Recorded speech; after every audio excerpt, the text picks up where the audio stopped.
সুপ্রভাত বন্ধুরা, আজ 1 আগস্ট শনিবার। শুরু করছি চিন্তনের মুখ্যবার্তা। আজকের মুখ্যবার্তার বিশেষ বিশেষ বিভাগগুলি: আন্তর্জাতিক সংবাদ, দেশের সংবাদ, রাজ্যের সংবাদ, বিজ্ঞান ও পরিবেশ সংবাদ এবং খেলার সংবাদ। আন্তর্জাতিক সংবাদ। সমুদ্রের ঢেউয়ের শব্দ ফিকে হয়ে যাচ্ছে হাজার হাজার মানুষের কণ্ঠস্বরের কাছে। তারা সকলেই অভিবাসী। বেশিরভাগই সমুদ্র সাঁতরে মরক্কোর সীমান্তবর্তী স্পেনীয় শহর সেউতায় প্রবেশ করেছেন। স্থানীয় কর্তৃপক্ষ জানিয়েছেন, গত 24 ঘন্টায় মরক্কো থেকে সেউতায় প্রবেশ করেছেন অন্তত 60,000 অভিবাসী। তবে সামুদ্রিক প্রতিকূলতা কাটিয়ে সেউতায় পৌঁছতে অনেকের মৃত্যু হয়েছে। সেউতার স্থানীয় প্রেসিডেন্ট হুয়ান জিসাস ডিভাস জানিয়েছেন, এখনো পর্যন্ত 41 জনের মৃত্যুর খবর পাওয়া গেছে। ওই অঞ্চলের অচলাবস্থা কাটাতে তৎপর হয়েছেন স্পেনের প্রধানমন্ত্রী পেদ্রো সানচেজ। প্রসঙ্গত, 1580 সাল থেকে মরক্কোর উত্তর উপকূলের সেউতা ছিটমহল স্পেনের অধীনে। জনসংখ্যা মেরে কেটে 85,000। প্রায়ই সীমান্ত পেরিয়ে মরক্কো থেকে মানুষ ঢুকে পড়েন ওই এলাকায়। তবে সম্প্রতি সেই সংখ্যা লাফিয়ে বাড়ছে। পাকিস্তানের সঙ্গে কৌশলগত পারস্পরিক প্রতিরক্ষা চুক্তি সইয়ের ঠিক 10 মাসের মাথায় সামরিক সহযোগিতার ক্ষেত্র আরও বিস্তৃত করল সৌদি আরব। সামুদ্রিক নিরাপত্তা বলয় তৈরির উদ্দেশ্যে পাকিস্তান, বাংলাদেশ সহ 13টি দেশকে নিয়ে তারা গঠন করল নতুন জোট মাল্টিন্যাশনাল মেরিটাইম ডিফেন্স অ্যালায়েন্স। 14 দেশীয় জোটের ঘোষণাপত্রে বলা হয়েছে, বাব আল মান্দার প্রণালী, রোহিত সাগর এবং ইডেন উপসাগরে নৌ চলাচলের সুরক্ষা নিশ্চিত করাই হবে তাদের মূল লক্ষ্য। সৌদি আরব, পাকিস্তান, বাংলাদেশের পাশাপাশি 14 দেশের সামরিক জোটে রয়েছে তুরস্ক, কুয়েত, বাহরাইন, কাতার, জর্ডান, মিশর, সোমালিয়া, ইয়েমেন, সুদান এবং কোমরাসের মতো আফ্রিকা ও এশিয়ার দেশগুলি। রিয়াদে নতুন জোট গঠন উপলক্ষে আয়োজিত বৃহস্পতিবারের বৈঠকে আমন্ত্রিত 51টি দেশের মধ্যে 43টি দেশের প্রতিনিধি অংশ নিয়েছিলেন।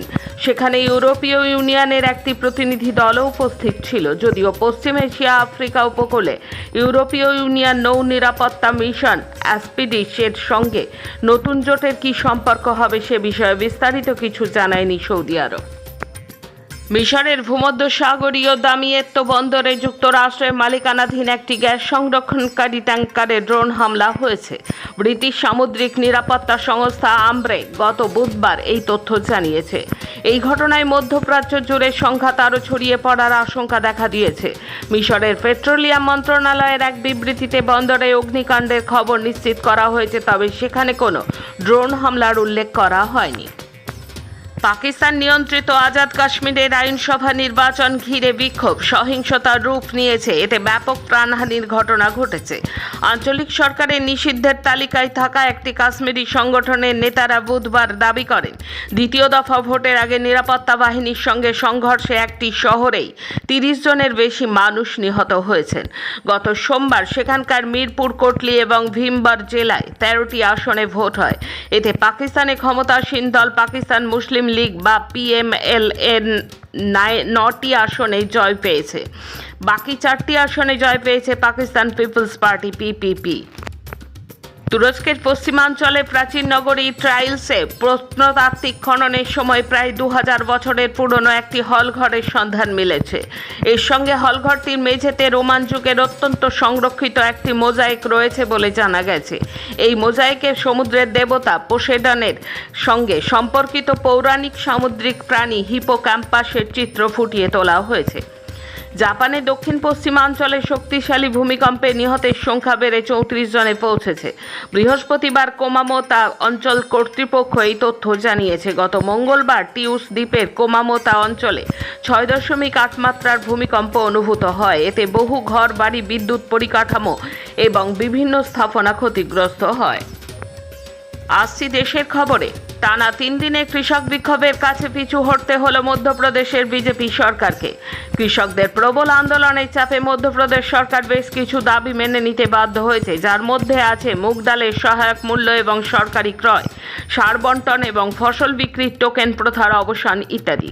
এর সঙ্গে আরও নানা দাবিতে মধ্যপ্রদেশের কৃষকেরা অনির্দিষ্টকালীন বিক্ষোভে পথে নেমে এসেছিলেন, যার ফলে গত 28 থেকে 30 জুলাই রাজধানী ভোপাল সহ রাজ্যের বিস্তীর্ণ অংশ স্তব্ধ হয়ে পড়েছিল। সমাজকর্মী উমর খালিদের জামিন নিয়ে টালবাহানা করছে দিল্লি পুলিশ। এর শেষ দেখতে চায় আদালত। 2020 সালের উত্তর পূর্ব দিল্লি দাঙ্গায় কথিত বৃহত্তর ও ষড়যন্ত্র মামলায় বেআইনি কার্যকলাপ আইন ইউএপিএ অধীনে অভিযুক্ত সমাজকর্মী উমর খালিদের জামিনের আবেদনে শুক্রবার দিল্লি পুলিশের কাছে জবাব তলব করল দিল্লি হাইকোর্ট। বিচারপতি প্রতিভা এম সিং এবং বিচারপতি বিকাশ মহাজনের ডিভিশন বেঞ্চ দিল্লি পুলিশকে নোটিশ জারি করে 2 সপ্তাহের মধ্যে তাদের জবাব দাখিলের নির্দেশ দিয়েছেন।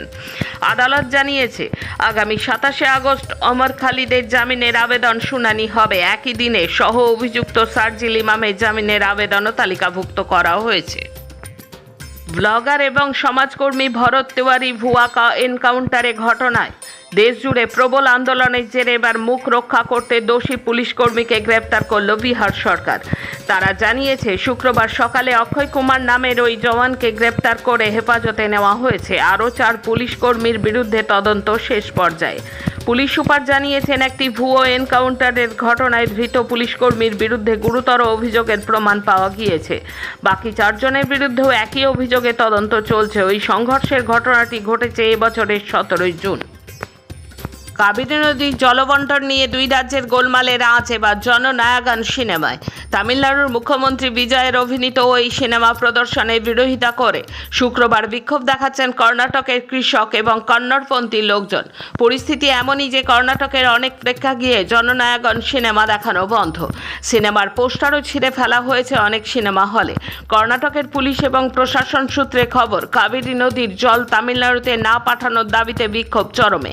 গত 23 জুলাই মুক্তি পেয়েছে এই সিনেমাটি। পরিস্থিতি এতটাই আশঙ্কাজনক যে অনেক সিনেমা হলের মালিক আইন শৃঙ্খলার অবনতির আশঙ্কা করে সিনেমা দেখানো বন্ধ রেখেছেন।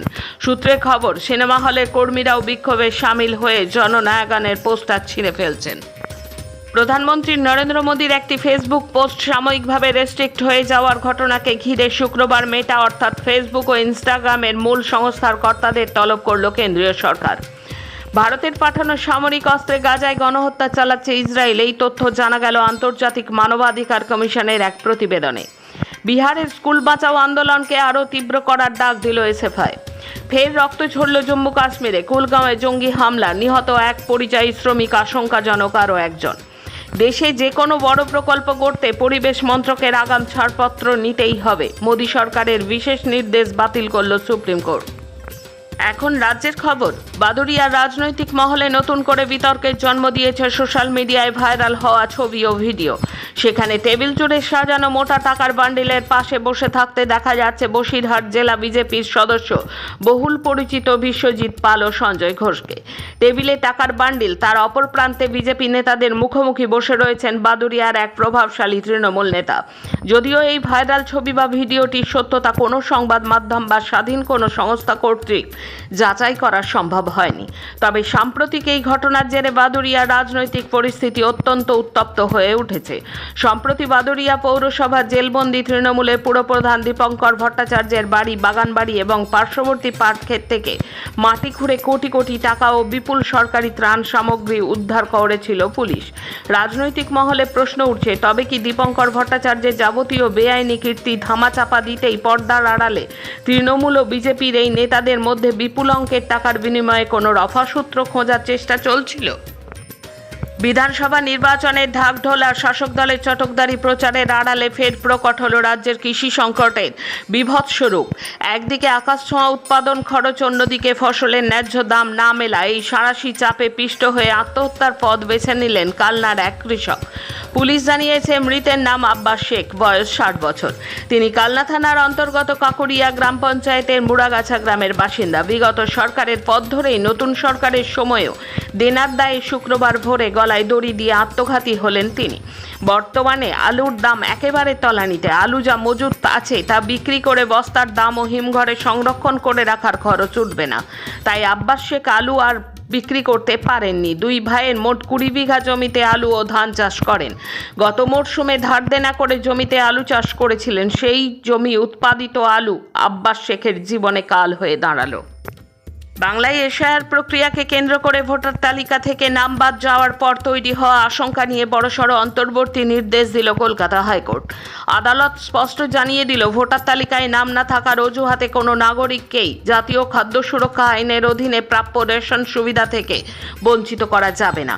বিচারপতি হিরণময় ভট্টাচার্যের একক বেঞ্চ নির্দেশ দিয়েছেন, কেবল ভোটার তালিকা থেকে নাম বাদ যাওয়ার কারণে যে সমস্ত নাগরিকদের রেশন পরিষেবা বন্ধ করে দেওয়া হয়েছে তা অবিলম্বে পুনরায় চালু করতে হবে। এশিয়ার প্রক্রিয়ার ভোটার তালিকা থেকে নাম বাদ পড়ার পরপরই রেশন ডিলারের তরফে এক নাগরিককে জানানো হয় যে তার রেশনও বন্ধ হয়ে যাবে। এই আশঙ্কায় তিনি হাইকোর্টের দ্বারস্থ হয়েছিলেন। কেউ কাজ করছেন 10 বছর, কেউ 14 বছর, তাদেরই আচমকা কাজে আসতে বারণ করা হয়েছে। জলপাইগুড়ির সরকারি ইঞ্জিনিয়ারিং কলেজের এই নিরাপত্তা রক্ষীরা ফেটে পড়েছেন বিক্ষোভে। সিআইটিইউ অনুমোদিত সিকিউরিটি অ্যান্ড কো-অ্যালাইড ওয়ার্কার্স ইউনিয়নের ডাকে শুক্রবার কলেজ ক্যাম্পাসে এই পরিবারের সদস্যদের নিয়ে চলল বিক্ষোভ ও অবস্থান কর্মসূচি। কলেজের মূল গেটের সিঁড়িতে সন্ধ্যা পর্যন্ত এই কর্মসূচিতে কর্মচারীদের স্ত্রী, সন্তান এবং বৃদ্ধ বাবা মায়েদের উপস্থিতি আন্দোলনকে এক মানবিক আবেদনে পরিণত করে। দ্রুত কাজে পুনর্বহালের দাবিতে তারা সোচ্চার হন। অভিযোগ, কোনো আগাম নোটিশ বা লিখিত নির্দেশ ছাড়াই গত 1 জুলাই থেকে তাদের কাজে আসতে বারণ করা হয় মৌখিকভাবে। এর আগে একাধিকবার কলেজের অধ্যক্ষের সঙ্গে বিষয়টি নিয়ে আলোচনা হলেও কোনো ইতিবাচক সাড়া মেলেনি বলেই অভিযোগ আন্দোলনকারীদের। ভারী বর্ষণে ভাসছে আসাম, জনজীবন বিপর্যস্ত, বন্যার কবলে অন্তত 3 লক্ষ মানুষ। সেই মানুষের পাশে দাঁড়াতে আহ্বান জানিয়েছে এসএফআই ডিওএফআই পশ্চিমবঙ্গ রাজ্য কমিটি। শিক্ষা সামগ্রী থেকে শুকনো খাবার, ওষুধ সহ আর্থিক সাহায্যের জন্য কিউআর কোড ও ফোন নাম্বার সোশ্যাল মিডিয়ায় প্রকাশ করেছে তারা। হরিণঘাটা শিল্প তালুকে ফ্লিপকার্টের লজিস্টিক্স শাখা ইনস্টাকার্ট সার্ভিসেসকে জমি বরাদ্দের ক্ষেত্রে 12 কোটি 86 লক্ষ টাকার আর্থিক লোকসানের অভিযোগ উঠেছে। সিএজি রিপোর্টে লোকসানের জন্য পশ্চিমবঙ্গ শিল্পোন্নয়ন নিগমকে দায়ী করা হয়েছে।